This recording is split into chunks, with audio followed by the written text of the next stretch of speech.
Bonsoir à toutes et à toutes. Bienvenue sur le Selfie Torah de ce lundi soir. Très chers amis, j'aimerais partager avec vous une anecdote.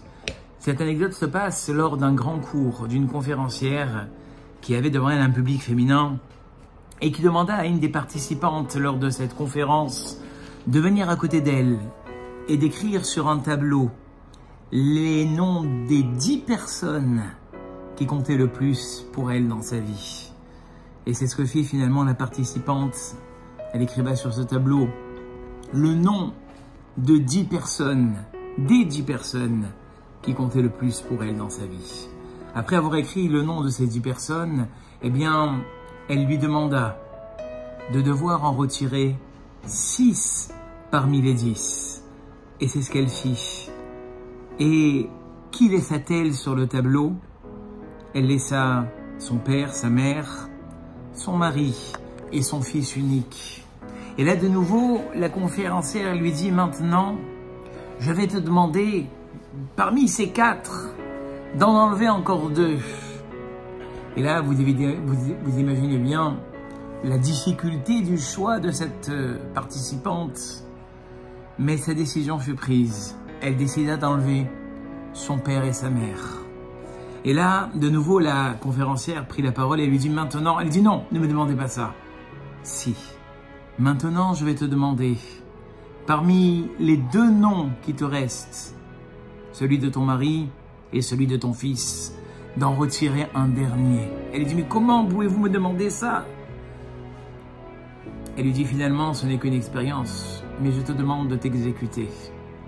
Et après quelques secondes de réflexion, eh bien, cette participante enleva le nom de son fils. Tout le monde était effaré. Comment cette participante avait-elle enlevé le nom de ses parents? Comment cette participante avait-elle enlevé le nom de son fils? Et elle s'expliqua. Et elle dit que finalement, plus tard, dans l'histoire de la vie, il allait arriver un moment où finalement, ses parents, arrivés à 120 ans, par la nature des choses, allaient quitter ce monde. Ils avaient bien compris son acte. Mais ils lui demandèrent: mais comment as-tu pu choisir entre ton mari et ton fils unique? Et la participante de répondre: viendra un moment où mon fils rencontrera, eh bien, sa moitié, rencontrera sa femme, et lui aussi, à son tour, quittera la maison.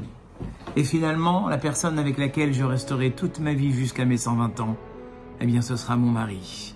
Eh bien, cette anecdote nous montre que finalement, la personne auprès duquel nous devons le plus investir, c'est notre conjoint, notre conjointe. Mon mari, ma femme, eh bien, c'est celles qui finalement partageront ma vie jusqu'à mes 120 ans. Ce ne seront pas mes parents, que Dieu leur prête vie jusqu'à 120 ans.